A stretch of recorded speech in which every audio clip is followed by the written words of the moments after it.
Joining us at the table is Chicago lifestyle blogger Rachel Mooreland. Hello. Hey, thanks so much for being here. Yes, thank you guys for having me. Bringing a little fabulosity to the morning. Thank you. Appreciate it.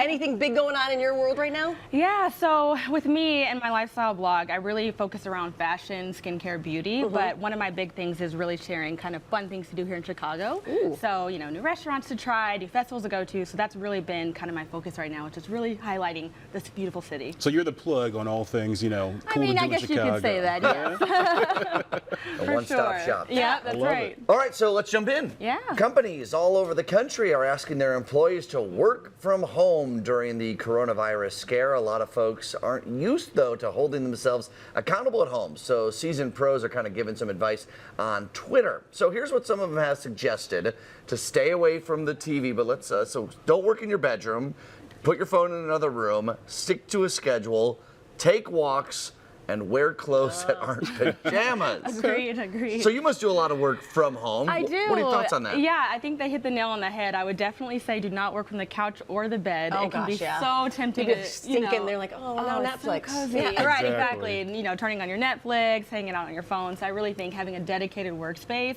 I like to work from either my dining table or my desk, just to make sure it's like, okay, I'm here, I'm focused. This is where I'm going to work. Do you get up and get dressed and showered like you would be going to an office? I do. So I don't get all the way dressed for work, but definitely no pajamas Okay. because that's just too easy to be too comfortable. Yeah, But it's all about kind of getting in that mental mindset that you would Exactly. normally. Obviously, this job, we don't work from home. There's no possibility of doing Right, so. yeah. But in a previous job I did when I was a reporter at an online website, and I worked better from home than I ever really? thought. Oh, Wow. it was, and I think it was, this will come as no surprise to you guys, it was an overwhelming sense of guilt in my brain from working at home that I thought that I had to prove to the bosses just how productive I Right. was, because I knew I had a very lucky opportunity, and my job was easier to do from home, and it made sense in what the capacities were. So I was really gung-ho about it. I was up earlier, I was working longer without the commutes.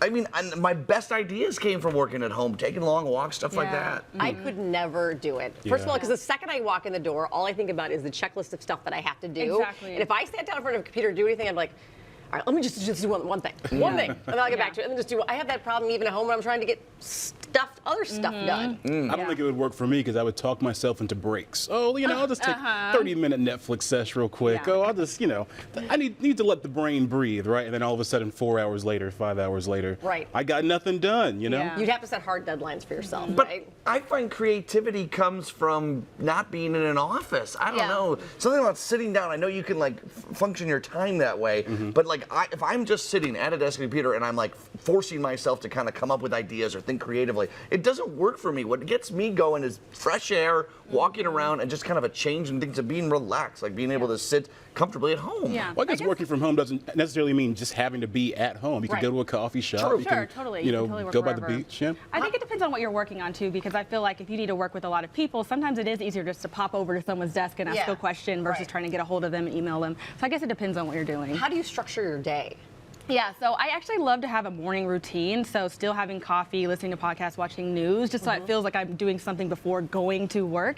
So that definitely helps. You know, showering, getting dressed, that really helps. And then I try to have kind of a breakfast hour, lunch break, and then an afternoon. I kind of section it into Segment, three. yeah. Some regiment. Some Yes. kind of regiment. Otherwise, it feels like you're just sitting there for hours, and it kind of gets really draining. Yeah. Makes sense. Yeah. Structure is key. All right, let's bounce to a new topic here. So for most of us, we have that core friend who earned the title of BFF. And a new study says it takes 4 years for someone to actually reach that best friend status. Now the criteria for best friends, they have to be a ride or die, someone you go through the thick and thin with, like a breakup or a road trip. So is it necessary to really quantify a friendship that way? How long does it take to really develop that best friend relationship? Yeah, so 4 years feels like a long time to me, does. right? Too, You know, that's I a feel lot. like if you have that genuine connection with somebody, and whether it's a vacation or some kind of event that you have together, I feel like you can really form that bond really quickly. I know with some of my core friends, even things like similar interests or similar childhood experiences. I have a really close friend where we went to the same summer camp growing up and didn't know that until years ago, and that's something that we really bond over.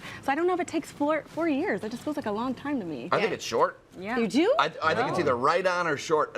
And one of my biggest pet peeves is when I know two people have just met and they are all like, we are besties. besties. We're already best friends. Look at us going together. Oh my! And it's so inauthentic. Totally. You have to go through some crap to be someone's best Agreed. friend. You have to tell them through thick and thin what's happening. If you just met someone at a bar or online and then 3 weeks later you guys are besties, you're building up to that. But don't you find that there's some people you just instantly mesh with that you Sure. just gel right away? I have two really close friends I would consider my best friends. One of them I met through Henry, my oldest, and she and I just instantly became friends because we had so much in common. And the other one I've known for 30 years. Well, just meetings. I'd say that you're building up to that, but you don't know someone. You don't really know someone. I think it takes multiple seasons to go through and multiple ups and downs for you to really get to know. And you want to know, is that person going to be with you when the bad stuff happens? You got to go through some bad stuff. I think feel a lot of like your those- gut tells you some things, Yeah. though. I'm not saying that Yeah. you can't know that person might end up being that, but Yeah. to immediately be like, they're my best friend. I mean, a lot of my friendships come down to kind of like with Amy, just, bonds that are formed over time. Yeah. We didn't go through a struggle necessarily, Right. but you can confide in them. You have Yeah. a similar story or something you can really, connect with. I think that's kind of what builds a best friend relationship for me. And the ones I have, I can't think of a time we really made that happen, right? I didn't hit a 2-month mark and said, hey, we're best friends Right, now, yeah. right? It just kind of naturally clicked, Yeah. right? How many best friends do you think you can have? Oh man, I have probably 6, I would say, are my core besties, and I think we have been through things, and there's been ups and downs and lows and highs, but I just really think that we mesh so well. I don't have to explain myself. I don't have to prove myself to them, and so I feel like I would say 6. It feels like a lot, but I can really say that those are my girls. I find it too. It's also the people that if you don't have to talk every single day. No, if a month yeah. goes by, it's like you guys just pick up where you left Yes. off. That's the best. Yeah, definitely. that's so good. I feel like 3 is a Yeah. really You good think it's number. good? Yeah, Yeah. you have your childhood one that maybe you grew up Sure. with that knows the deep dark secrets of your life. I got one of those. Yeah. Then I've got my kind of my college best friends. Yeah. My Yeah. best friend who I still am in best contact with Yep. then and went through those fun years with Yep. me.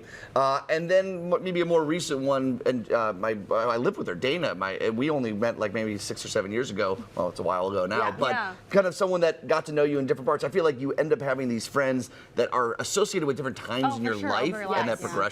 Yeah. I agreed. feel like my sister is one of my best friends too. 100%. Yeah, Yeah. exactly. Got to have that tribe. For sure. Very lucky. All right, so anything new special you're excited to talk about coming on up here on the website and what we can look forward to? Yeah, so look forward to. So one thing I'm trying to do in 2020 is a lot more video content. So I'm doing a lot of vlogs. I'm getting ready to move to a new apartment, so I'm going to actually document that journey and kind of, decorating and buying furniture and doing all that stuff. So that's really something I think I'm going to document because I know my followers really love kind of videos about organizing Yes, and, unpacking and all of yes. that. So that's what's coming up next for me on Hey Rage. Oh, great. Awesome. All right. Well, we're going to talk more with you coming up in the next hour as well.